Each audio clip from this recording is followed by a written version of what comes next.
Well, I guess we should get started with this week's episode. Why? We are down a hitman, it appears. We're down a hitman. Damn, no Cardassian representation. What a shame. Right. Well, there'll be some prominent Cardassian representation in this show. I would also, really quick, like to advise, again, Fractured, and, relay this to Hitman. Do not watch Adam's streams at all. Hey, listen, today I said if you are watching stream, I was listening go to it. away.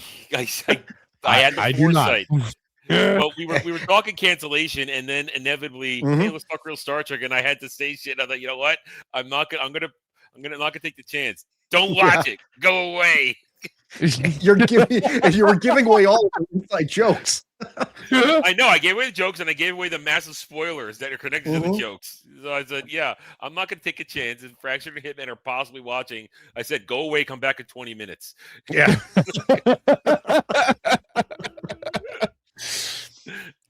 Oh, God. All right. So you did not talk about this episode. You mentioned it on your show. And you sort of mentioned, like, we're going to watch an episode, and left it there. I teased it to make sure it drained where we were, but that was it. Yeah. Not a favorite. It's a Julian-centric episode. Julian, no. Okay. Yeah. Oh, he also said Julian. that. You also explained that. I had to explain the joke. Julian, no. Julian, no. I love it. All right, so this is the 18th episode. Season 3, it is titled Distant Voices. It is a Bashir-centric episode. Really Bashir-centric. Very Bashir-centric. There's just an A-plot. There's just an A-plot only. Could be. Maybe you'll like it. Maybe you'll like it. Hopefully it makes up for last week's threes. Oh, no. Oh, no. This could be difficult. My God, they're going into the wormhole at full impulse.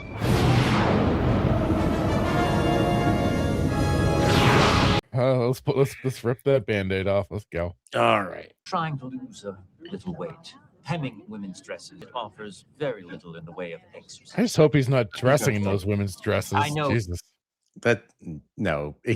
He sounds effeminate, but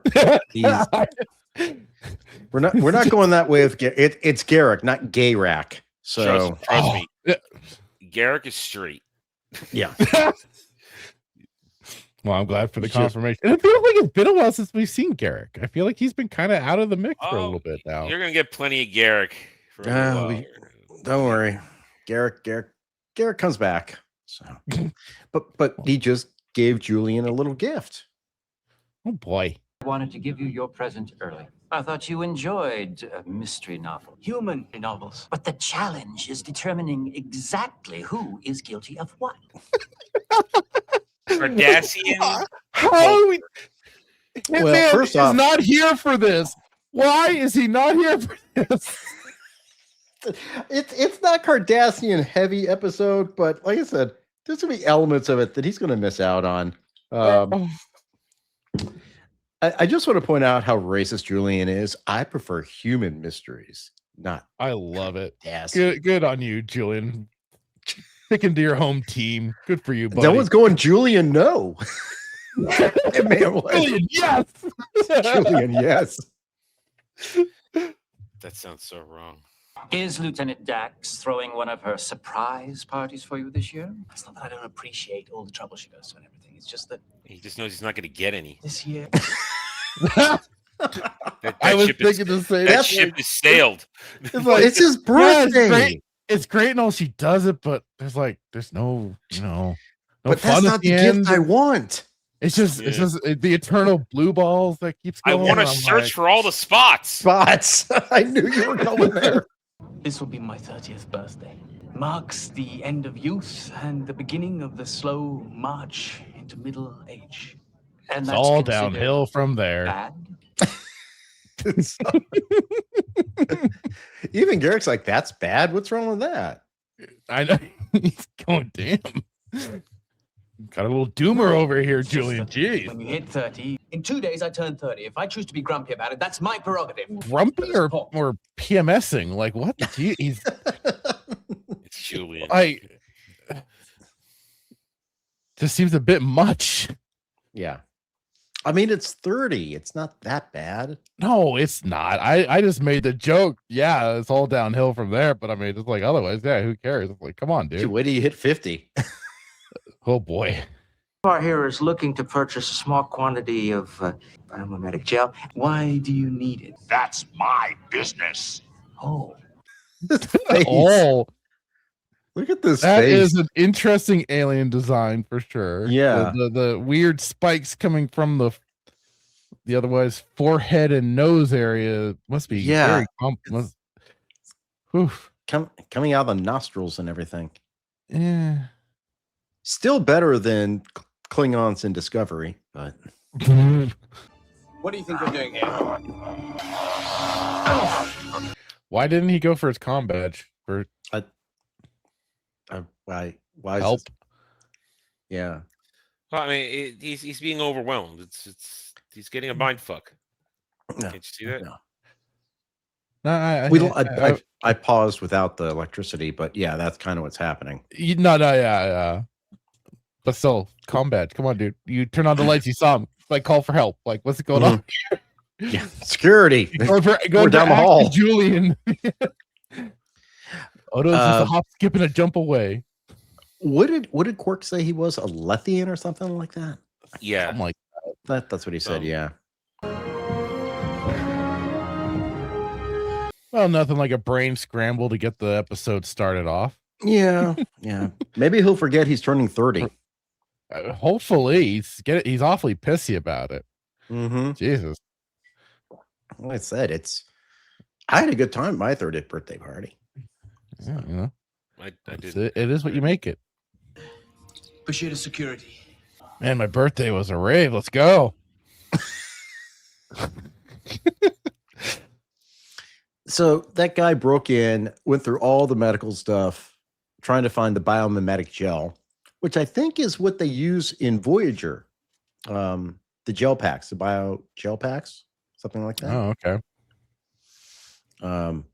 But it also said mimetic, so I'm presuming it has duplicating capabilities. And then he wakes up. I saw something. I don't know if anyone else saw something, but we'll see if you notice anything soon. I did. Yeah, the gray hairs on the side of his head there. Yeah. Yeah, that's why I said, man, my party was a rave last night. What happened? Yeah, it was a real good party. That guy woke up and it was I'm suddenly got gray. What the hell? I was going to do some cocaine, but instead I do it for the electrical shock to my head. Hello? Is somebody there? You know, I've played way too many video games where this is how things start out, and it is never good. You're on a space station, lights are flickering, you're starting to hear voices. It's never a good time. And what did I tell you the title of this episode was called? Distant Voices. Mm-hmm. Because it's there. Well, we don't know how distant they are, but there's definitely voices. I hear voices in my head. They talk. Easy, Randy Orton. Wait, that was low-hanging fruit. You have to know I was going to do that. I know. I had already had it playing in my head. No. All right, so he noticed the gray hair himself now. I've become Reed Richards. What the hell? Yeah, I'm Reed Richards. Well, we don't have to worry about seeing him stretch. I mean, it's just going to be just like the Fantastic Four movie. So. Oh.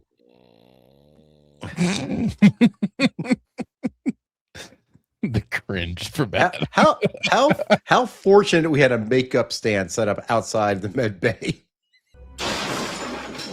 Who's that? What is it? What's going on? Tell me. He's going to kill us. Who is letting Quark so afraid? What do you think is happening? Honestly, I've really. It just seems funny that Julian does come in making all this noise, finds Quark that's cowering in there, but he's telling him that anytime he talks now, he'll find them. Mm-hmm. But Julian came in sounding the alarm, going, "Who's in here?" And nothing, just still rummaging around up top. So it's kind of like, okay, whatever. But Yeah, it seems like it's mostly deserted except for poor little Quark and whatever's harassing him. Mm-hmm. And he got even nothing on the comm badge, so that especially means no Federation presence or no communication system. It's very odd. Oh, literally, true. The entire station seems to be deserted, empty suddenly. Suddenly, pretty weird. Hold it, it's taking a little shock to the brain, and now he's got gray hairs, and the station's empty. And Quark's cowering under his bar. Yeah. I mean, if we hadn't had bad temporal mechanics last week, I'd say, hey, maybe temporal mechanics, but no, we just did that dance. Well, is it just something with this season and time malarkey? Because we had the whole Bell situation, and then O'Brien. Now it seems like this is like, at least just from the way it's. I don't know. It's a staple. It's a staple story. So, who's there? Show yourself. Show yourself. And then gets a chair thrown at him. Julian, run. Julian, run. But it's like someone just throws a chair. They don't have a knife or phaser or something. I mean, just. Like, I'm surprised Julian didn't get armed before coming out of his quarters. After being assaulted by that guy, you'd think he'd want to be armed. Yeah. Garak, Doctor. Cisco and the others must be around somewhere. Or maybe they've fallen victim to some kind of rampant virus or Dominion plot. Ooh. Oh. What could it be? What a checklist. Mm-hmm. Whatever it is, Garak is not afraid, though.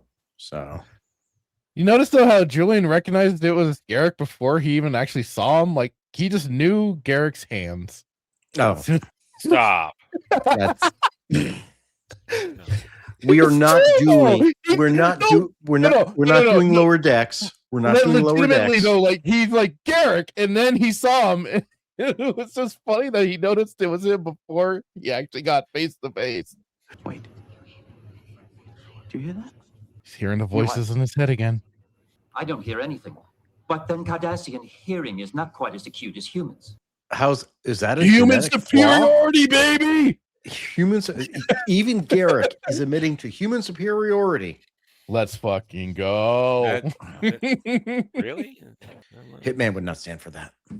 No. In fact, he would probably just say Garak is lying. So that the humans do not know how superior the Cardassian hearing actually is. Right. True. You're absolutely right. He would. All right. This is how we miss that Kardashian representation. I know. It's especially when it's so obvious that he's fooling Julian, so that Julian will secretly, like one night, just whisper something, a secret in a low tone, and then Garak will know it all. Your hair seems to be turning gray. So I've noticed. I guess you had reason to feel worried about turning 30 after all. Salt in the wound. Wow. Just after saying you humans have better hearing, now he's just like, man, you guys age bad. Jeez, you're rough, bro. Uh-oh. The darkness is chasing him.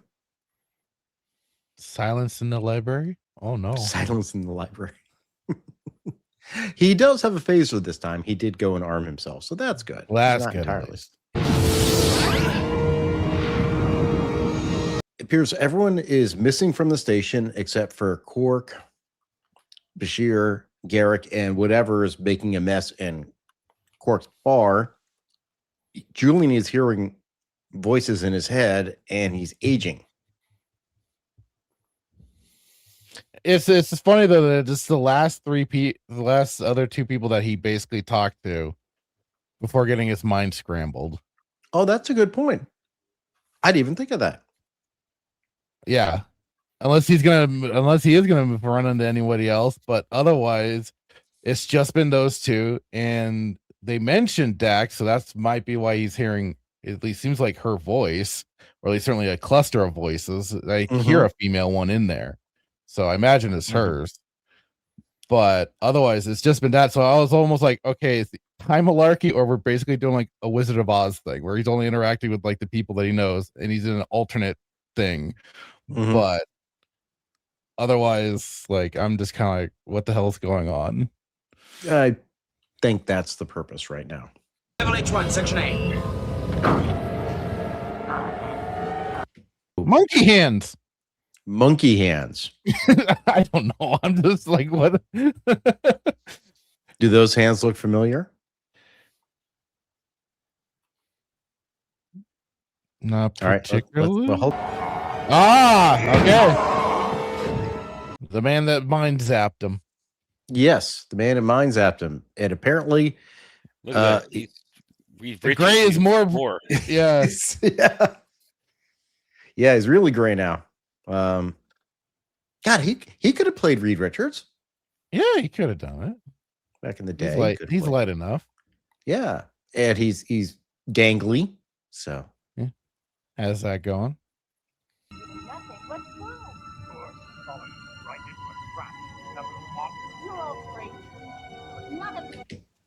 All right. I'm hearing, we can hear Kira and Odo. Yeah, Kira and Odo. I thought I may have heard Dax. Reinforcements. Julian, there you are. Where have you been? Looking for you. Trouble. Communication system back online. It'll take hours. The first thing we need to do is neutralize the Lethian. What? So a lot's going on here. Julian, as soon as he stepped in through the door, aged another 10 or so years. All right. So, Frax, I mean, what are you feeling right now with this? Are you buying what you're seeing? Not particularly, because it all just seems so sudden and weird. And I don't know. Like, after last week, I just don't know. What are we waiting for? Let's get some phasers and hunt him down. If you ask me, none of us are safe. Right now, but here's the thing, though. Pause again. This Lethian, man, what is he? What is a Lethian? Super villain? He's like the Predator or something, just hunting them all, and he's got them scared, run into the corner of this place. It's just like, okay. I mean, Miles O'Brien has seen war, and he's scared of this Lethian? Well, and has gotten the whole station basically just to this selection of people. Wow. And maybe they should have given him that biomimetic gel. If we find the Lethian, maybe we can find you a backbone. Maybe he doesn't want to find the Lethian. Maybe he's in league with him. Wow. All right. Again, Fractured. What are you feeling here? Listen to them banter like this. I mean, it's really just like weird, isn't it?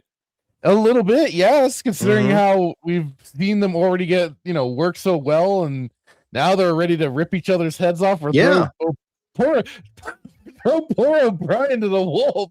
Be like, you deal with it. You're all acting very strangely, and I intend to find out why. At least he knows something weird was going on. Yeah, something weird is going on. And like you said, he's literally aged 10 years since he walked in this room. Yeah. Or 20, Jesus. Where's Cisco?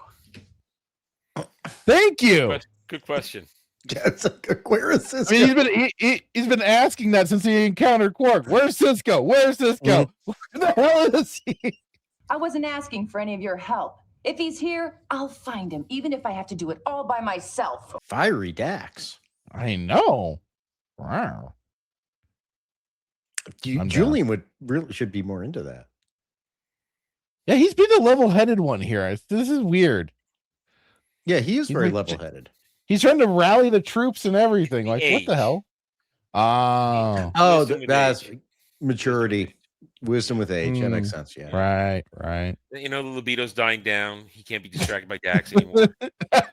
He can fix that. He's a doctor. That's what the biomimetic gel is for. There has to be something. Oh, it's Cisco's voice. Where's this signal coming from?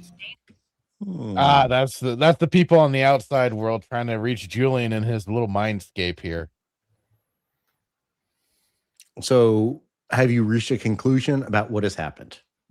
It's in his mind. He's asleep. He's basically unconscious or in a coma or whatever that Lethian put him into.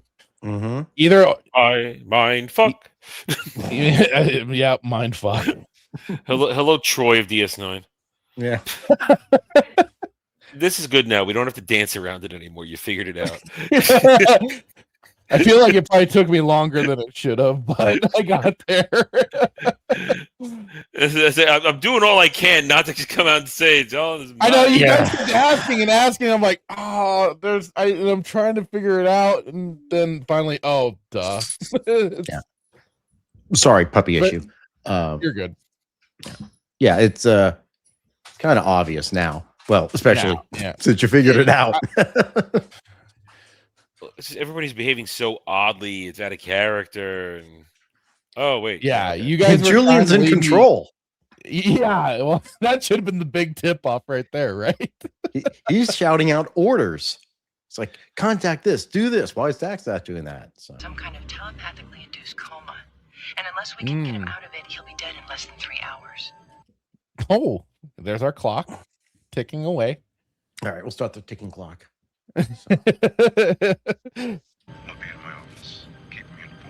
Okay, so then they said telepathic link.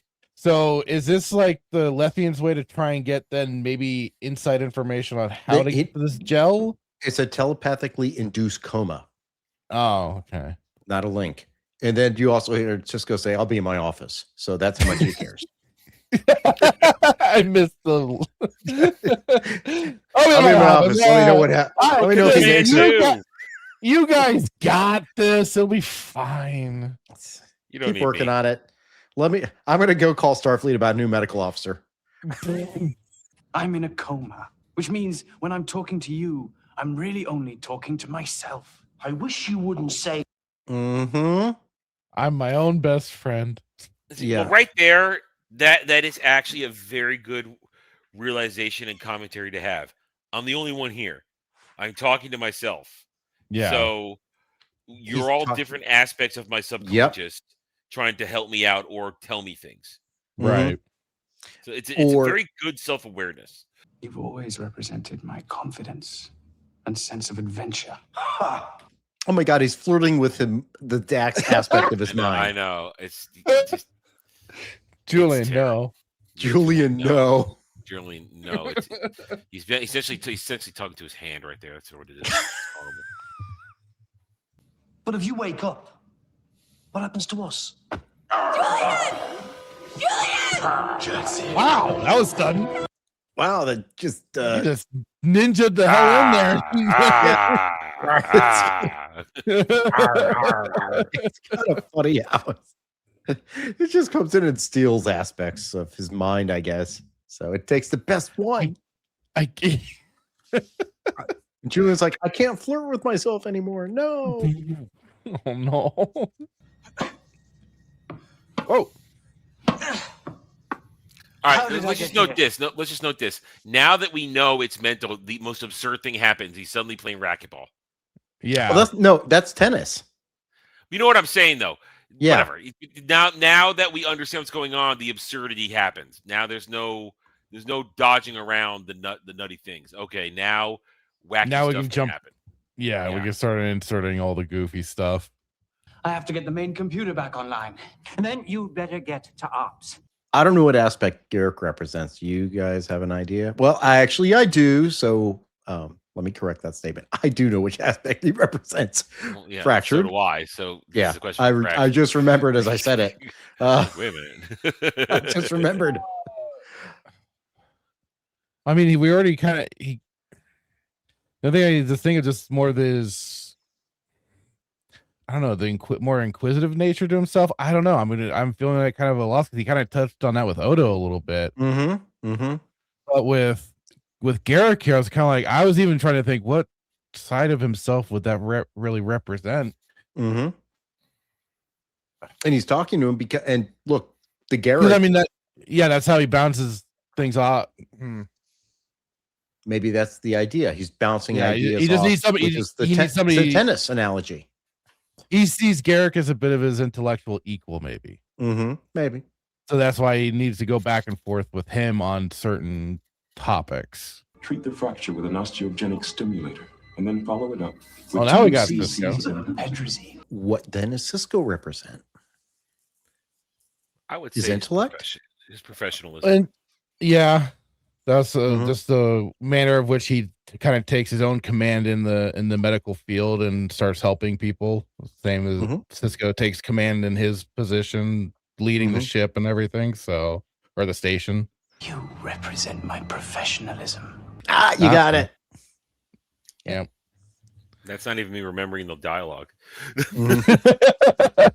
It's just funny that I literally paused it right before they answered it. Yeah, just before he gave us out.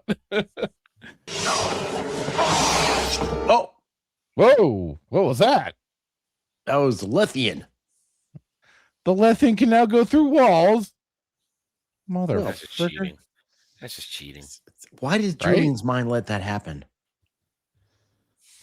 I'm gonna guess that's gonna represent more of the damage being done to his body. So the Lethian is just basically taking more damage out of Julian, and that's also being represented as the time clicks away. He keeps getting older and older. Okay. When there's nothing left but the withered shell, then, and only then, will I put you out of your misery. Oh wow! What a promo.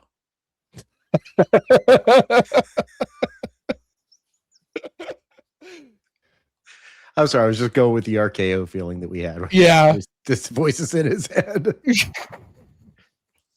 I would say the Lethian is the heel. I would say so. I think that's pretty clear. Very heelish behavior. No gray areas. No gray areas here with this stuff. This is there's a lot of gray area here. It's just on Julian's head. Besides Julian's hair, yes. Yeah. Hitman. He's not here for this. Wow. He would have such a moment right now. I don't want to be. Actually, I'm kind of glad we're not here for that moment. Right? I think that's more of a moment reserved for him in private. That's a dead Kira. He is missing out. That's the name of the band he wants to make, the Dead Kiras. Dead Kiras. Jeez. It's a Cardassian heavy metal band. Oh, I want to hear that now. I'm kind of. Oh, let's do that on AI. That's what AI is for. Yes. Oh no. Oh no, this isn't your bucket room. Ah, he's melting. I'm melting. Melting. He needs to go, what a world. What a world. Oh, wager. On what? On how much longer you have to live. Well, look ridiculous. That just like I've broken my hip. I've fallen and I can't get up. Oh, use his medical comm badge. I've fallen and I can't get out. I was gonna say he's tripping over nothing like a final girl and everything. Is like, Jesus, Julian, what's going on here? He tripped on the floor. Yeah, he tripped over nothing. Just look at Derek's face. So gleeful looking. Yeah, it's so weird. Actually, I know, but what aspect do you think he represents now? I don't know. I'm really just at a loss for this last bit here. Just so I mean, we know we're gonna get him back, but I'm not sure with Garrick with what he is supposed to represent, because everybody else we got figured out, and they're all gone. Garrick's the only one. Yeah, and they're all gone now. Correctly. Yeah. Happy birthday to Yep. If it's in his head, why does he picturing Dax? Right? Because because the Dax in his mind is already dead. That's why. Well, that was just his personality. He can still just picture Dax. Well, he doesn't have enough wherewithal for that kind of creativity at this point. It's just not happening. If you were really Garrick, you could fix this computer. But I'm not really Garrick, am I? I'm just another part of you.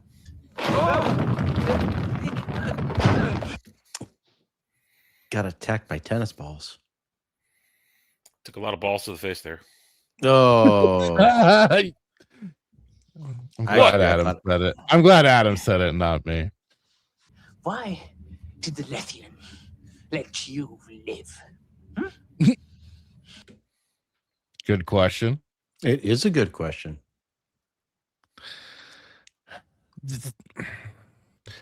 The one thing that's kind of popped into my brain is that it goes back to because the happy birthday, the little birthday celebration. Garrick so far was the first one to give him a gift, and it was the mystery novel of a Cardassian, but that's where everybody's guilty. So I'm just trying to figure out like where is this playing into that too with, but I feel I don't know. I feel like it's something very simple and I'm just missing it entirely for what's going on. I just want to point out that it appears the Doctor is on his last regeneration. Womp womp. Honestly, the makeup is reminding me of Matt Smith. Yes. Oh yeah. Yeah, you're right. What part of me do you represent? Who are you? What is obvious about this? That frame, he's gonna change or do or disappear or something's gonna happen. Why would you say that? This is perfect 1990s special effects. It's so obvious. Nothing at all for Garrick maybe looking like a cardboard cutout. Nothing to do with that. It does. It looks like a cardboard cutout. Nothing like the lighting is all off. I know all about you. Oh dear. Oh no. I'm gonna do a tune as well, Adam. And what about medical school? You should have been first in your class. Oh, don't forget. Oh. Yep. He graduated. He was not valedictorian. He was salutatorian. Too obvious now. Then let's talk about Lieutenant Dax. Oh no! Pushing the Dax. Now you don't cross the line. He's pushing the Dax button. He's pushing that button. But you could have been a lot more if you tried a little harder. Oh, he tried plenty hard. He tried harder for a whole season. He created a fake Dax sex illusion. That's how hard he tried. Can you imagine what his actual holosuites are like? Oh no. Was trying to repair the station from ops. This is the center of my world. Sterilization. We really need to finish the episode. But okay, really, what happened? He unfucked his mind. Yeah. he went through therapy, his own internal kind therapy. of. I mean, nobody did anything but him. There's no outside forces here. Their telepathic attacks are almost always fatal. You survived because you're strong. Oh. Little confidence booster from Garrick there. Nice. Yeah. Nice. Yeah. Thanks, buddy. Thanks for telling me I'm strong, that I'm better than most people. I feel better about myself already. Thank you, Garrick. How your mind ended up casting me in the role of the villain. Oh. It gets right to the point. Yeah. Garrick, plain and simple. Just a simple tailor. Just a simple tailor. Tinker Tailor, soldier spy. After all this time, all our lunches together, you still don't trust me. There's hope for you yet, Doctor.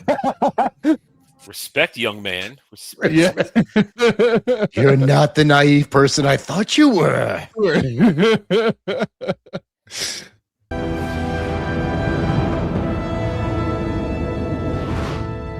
Okay. I don't know. I thought that was a little better than what we kind of went through last week personally, but It definitely was. I'm glad actually you figured it out real quick. I mean, actually, the story was setting it up very clearly at certain points. So you some of it.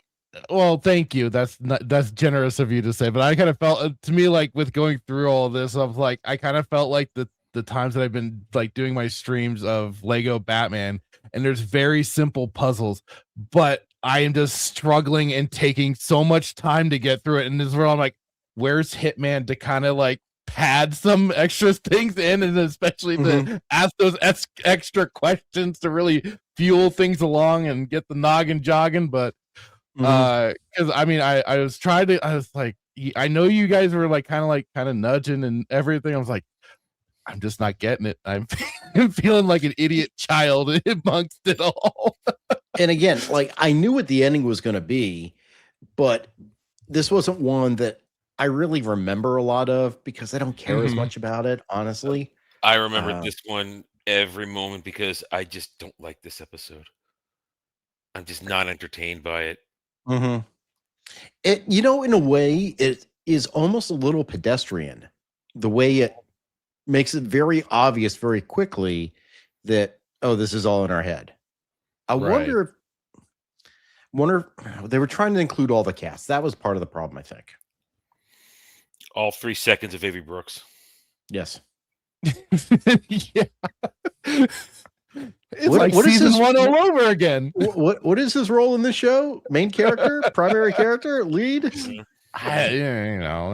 You got me. Well, he's not quite a captain yet, so maybe he needs to, rank up. He needs to level up. We're gonna have a ceremony.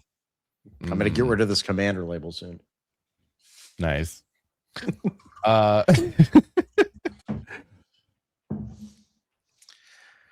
Yeah, I mean, there were parts that were funny. Although I think maybe we were making more fun of it. It's more us than the show because we have our shtick at this point that we're pulling. Well, and even then, like there was some points where I was kind of getting a little like engaged a bit with it, of just kind of going, oh, it's kind of like he was talking about already being involved with like enjoying mystery novels and stuff like that. I was like, okay, I'm kind of getting a little bit engaged with it on that respect. That's close to something that will show up later on. Gotcha. But at least at first, before we got the it's all in his head sort of thing. But then now I'm kind of like curious. So we got a bit of that info dump towards the end there of like his tennis enthusiasm, and then of course, what did you think about all that? That Latvian, which is basically himself. So so him talking to himself. It like I said, it was kind of like his therapy of just like confronting his, because he says he was already kind of pissy at the start with whole turning 30 and getting older and stuff like that. So it's kind of like the whole regrets of the past sort of thing. This was kind of making him confront him in a very bizarre way. This is the only way I can kind of figure it. And I was like, okay, you have to come to terms with what you've done in the past. That's behind you. Now you can kind of move forward sort of thing. But it was just it felt oddly I don't know if it's oddly placed, but just certainly to suddenly bring it up for all his tennis and schooling. It's like I thought there would have been more other times to bring that up. I don't know. Well, Adam is humming a tune for a reason, and I just checked something, which because he said earlier put a pin in these certain moments. We're putting pins in a lot of things. And I'm very serious. We need to remember this type of thing when we say put a pin in it. So when something is revealed, we got to talk about it. Because there's going to be more issues that come up. And the issue that Adam and I are thinking about probably is late in 5th season, if I recall correctly. Yeah. In fact, I don't recall correctly. I actually checked when it is. You say issues. I don't know if that's a good thing or a bad thing in terms of like. It's when we learn more. It's when we learn more and more about characters. Okay. Because again, this is our 3rd season in. Adam and I clearly have 20/20 hindsight. Yeah, you got your foresight, your foreknowledge, and all that. Right, and we are constantly dropping hints that something's going to happen. Honestly, something's going to happen to every character. Something's going to happen to every character. Right. and there's always going to be like a different plot point, and then something comes up, and you go, "Wait a minute, this is weird. I saw this. It's again what happens when you watch a long form show. Like you learn that, like when you, I guess we're watching Stargate and stuff, and certain things were revealed. It's like, what the hell? I had no idea that was happening. Same thing. You know, you learn more and more about the characters as they're developed. And again, this show of Star Trek is a little more serialized. We've talked about that before. So when we see an episode that's really focused on a character like this is really, as Adam said, a plot only. Julian in his head, which means we're exploring Julian's personality, his mind, his past, and everything. We're going to learn more about Julian. And then you're going to say, when you learn more, you're going to maybe go back and say, wait a minute, how does this comport with what I just heard? Or this makes sense, this doesn't make sense. We're going to do the same thing with other characters. For instance, like Odo. We now know he's a founder. Didn't know that before. But that's one of the good things about this show. Really good episode. In general. Yeah. Not necessarily this episode. Well, and the other, like, to the episode too, like with this episode, then like once we got revealed that this was all in his mind, we never like jumped to the outside world. Like it really was like they put Julian over big with the fact that he managed to get out of this on his own and survive a thing that is otherwise, as Garrick told him, lethal. Yeah. So put a pin in that thing. I guess we should really address what Sadig El-Fadil did in this episode. How do you feel his performance was? Because he's the only one, he's the main character. Everyone else is very NPC role, just like aspects of him. But like, I don't know if I bought it as much. Well, it's kind of the first time in a long time Julian's had something to do. And let's give him something to do. I mean, you and I both know there are some very seriously good Julian episodes in the future. So maybe it was okay. All right, Alexander, let's see what you can do. We're gonna give you this episode. Like it was just last episode. All we had him doing goes, "Okay, Chief, what do I need to do to help save you?" Now it was a little more kind of like, but then even prior to that, it was more like he would give medical diagnostics, and then that was kind of his shtick. He didn't always have a whole lot to do, anyways. But this was a little more front and center for him. Performance-wise, I mean, like I said, we kind of made the jokes of him suddenly taking command and stuff like that. The with age comes wisdom sort of ideals, but yeah, I mean, like I didn't think it was too bad in terms of from the actor himself, but I could at least say, like, at least they didn't make him go into that kind of the old man voice that they used to do all the time. He got close though. He did. I was gonna say he got closer towards the end there, but it was not so over exaggerated as he does say, "I'm over 100 at that point." So that's a man over 100 there, and that's also why I did the Matt Smith analogy in his last episode, because that's. But I also couldn't help but think of.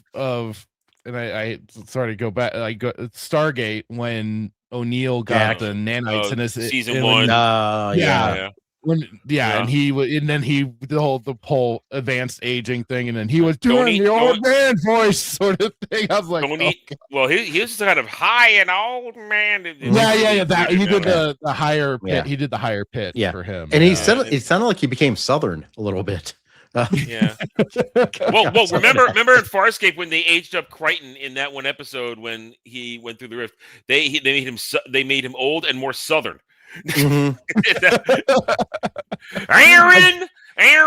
don't you do that, Scorpius? Get out of my mind! I want to talk to you, Scorpius. Why do they get all Southern at the end? I don't know. I've always asked myself about that. Why did they Southern him up for that? It didn't make any sense. But that's not the only one. Like I'm saying, it's like that seems to be kind of happen. I mean, Julian didn't have it here because he's British. But I mean, Ben Browder, I think he was Canadian. I don't know. Which is basically American when it comes to acting. And Richard Dean Anderson, American. And we're not getting old. Y'all just gotta listen to me. I'm old and smart. I'm got wisdom now, y'all. But what? And not everyone becomes Southern. I know. that's funny that you bring that up, because now I'm like, oh yeah, they did kind of get that Southern twang going. Honestly, like, it was an okay job for me. Yeah, but it definitely wasn't powerful. No, we got only like a few little tidbits, but that was just a few pins, as you guys said. But that was about I think it was more serviceable for the script. And again, it's not like a really heavy script. They're definitely going to be heavier Bashir episodes. But yeah, it's kind of a lark in a way. It's kind of like there's no real. We know he's not going to die. No, there was no threat. I mean, it's back in the day. You probably knew he wasn't going to die. We all know he's not going to die. The show runs 7 seasons. No one's going to die on the show. For God's sakes, the main cast is not dying. Give us a break. When does that happen? I mean, other than Game of Thrones in the first season. Right. Anyone else have anything about this one? I mean, no, I'm good. Yeah. Nah. All right. Let's see. Let's see how many bars we put on the table compared to last week. Give her a spin. One time on the house. Fractured Filter, how many bars of gold pressed Latinum are you going to put on the table for Distant Voices? Even though I did kind of get a little more engaged with this one over last week, I'm shooting a 4 on this one. Okay. Adam, how about you? Subjectively, I never really liked this episode, but objectively, it's giving Julian more to do. It's gonna. We put a lot of pins in this. It's gonna give us conversations later down the road. It's a middle of the road episode, so I'll give it a 5. Yeah, I'm about the same. About a 5 for it. It's one of the rare times we actually, at this point, get a Julian episode. Honestly, I appreciate the fact that they didn't drag out the whole point about what's happening. It's kind of like how long you got right to it. They got right to it. Yeah, let's not fuck around with a mystery here. Let's just tell us what's going on. Yeah, we don't need the mystery box to go on and on and Comparison. on. Right. It's not like Warp Bubble, where Beverly's figuring out the entire episode. Wait a minute, am I in reality, or is it let's take the lesson. Let's not drag it out. All right, so let's see. 4 to 5. So it's about mid-range. Not the worst, not the best, just kind of in the middle. Especially and again, like I have to keep looking at the really bad episodes, and I can't say this is down at a 3 or less. So no. Now I have a feeling Hitman's gonna artificially inflate it when he saw that dead Kira body. He's gonna put 2 extra bars on the table just for that. Just because there's an image of a dead Kira. Yeah, he said that's enough. That episode ends here. Well, that is the end of the 18th episode, season 3, Star Trek Deep Space Nine, Distant Voices. Next week's episode. What is it? I forget. Shit. Mirror. No. Oh, yes. Yeah, it's Warren Mirror. Oh, we're going back through to the Looking Glass. This one has an outstanding moment. It has an outstanding visual moment, and you will know when we get there because I'm going to say all kinds of crude things. I've had that feeling. And this means we're going to hear all sorts of things about Kira being in a trash bag again, because apparently that's what Hitman thinks a leather catsuit is, a trash bag. That's right. So, all right. Well, that's it on our side. If you stuck around this long, thank you very much. We appreciate everyone watching because we like watching good Star Trek, and we have fun watching good Star Trek. Even if we don't think the episode is great, the concepts are still there and true to being Star Trek. If you don't know what we're talking about, go watch myself and Adam's reviews of Starfleet Academy, and you will see how bad things got. We still have 40 plus years of good stuff to watch. Otherwise, questions, comments, witticisms down below. Click all the good buttons, and we'll see you guys next time. Bye. Bye.